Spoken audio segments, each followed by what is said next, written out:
જૂનાગઢ નારી વંદન સપ્તાહ અંતર્ગત ગુજરાત મહિલા આર્થિક વિકાસ નિગમ, જિલ્લા વહીવટી તંત્ર તથા જિલ્લા મહિલા બાળ અધિકારીની કચેરી અને રોજગાર કચેરીના સંયુક્ત ઉપક્રમે ત્રીજા દિવસે મહિલા સ્વાવલંબન દિવસની ઉજવણી કરવામાં આવી હતી।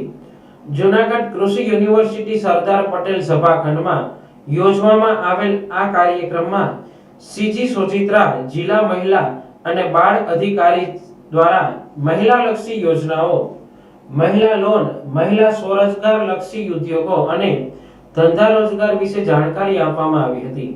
રોજગાર કચેરી દ્વારા Bonanza, Reliance, Nikon life insurance company limited, ભારતીય જીવન વીમા નિગમ લિમિટેડને સાથે રાખી રોજગાર ઈચ્છુક મહિલાઓને પ્લેસમેન્ટ મળી રહે તે માટે ઇન્ટરવ્યુ રાખવામાં આવ્યા તથા માહિતી આપવામાં આવી હતી।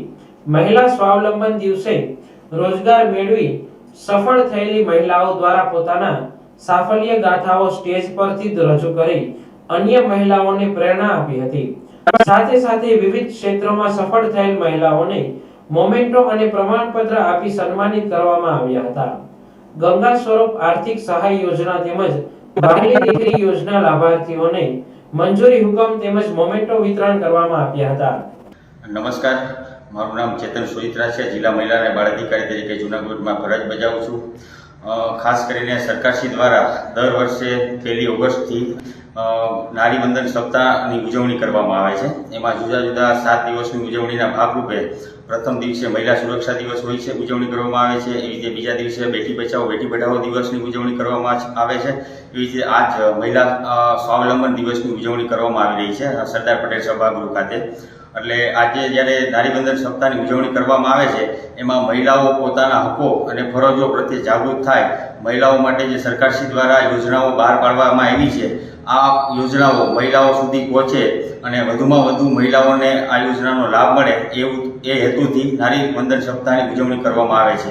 આજે જ્યારે મહિલા સ્વાવલંબન દિવસની ઉજવણી કરવામાં આવે છે ત્યારે આજે જુદી જુદી કંપનીઓ છે, LIC છે, નિકોન લાઈફ છે, આવી વિવિધ પ્રકારની કંપનીઓ દ્વારા આજે જ્યારે જૂનાગઢ જિલ્લાની મહિલાઓ જ્યારે જે નાનો મોટો વ્યવસાય કરી શકે, નોકરી કરી શકે એના એ ઉદ્દેશ સાથે આજે જુદી જુદી કંપનીઓ દ્વારા એ લોકોને પ્લેસમેન્ટ આપવામાં આવી રહ્યું છે।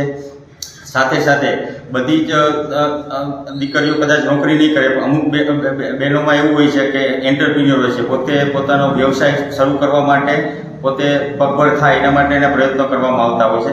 આના માટે સરકારશ્રી દ્વારા જુદી જુદી લોનની સહાય પણ આપવામાં આવે છે। એવી રીતે ગુજરાત મહિલા આર્થિક વિકાસ નિગમ છે એના દ્વારા બહેનોને જુદા જુદા લગભગ 300થી વધારે ટ્રેડમાં 2 લાખ સુધીની લોન આપવામાં આવતી હોય છે અને એમાં મહિલાઓને સબસિડી 20%, 30% અને 35%, એટલે કે 2 લાખની લોન લે અને જો વિધવા બેન હોય તો એને 80,000 સુધીની સબસિડી સહાય આપવામાં આવતી હોય છે, જેના કારણે બેનને સબસિડીની પણ સહાય મળે છે અને કોઈ નાનો મોટો એને વ્યવસાય શરૂ કરવો હોય તો એને વ્યવસાય પણ શરૂ કરી શકે છે।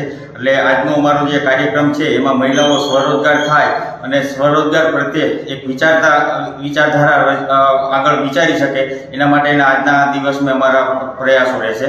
તો આજે લગભગ 300થી વધારે બહેનો આજે સ્વરોજગાર મેળામાં આવવાના છે, એમાં અમે વ્યવસાયલક્ષી માહિતી પણ આપવામાં આવે છે। આના માટે અમે જિલ્લા રોજગાર કચેરીનો પણ અમારે સહકાર મળી રહ્યો છે, મહિલા ITI દ્વારા પણ અમને સહકાર મળી રહ્યો છે।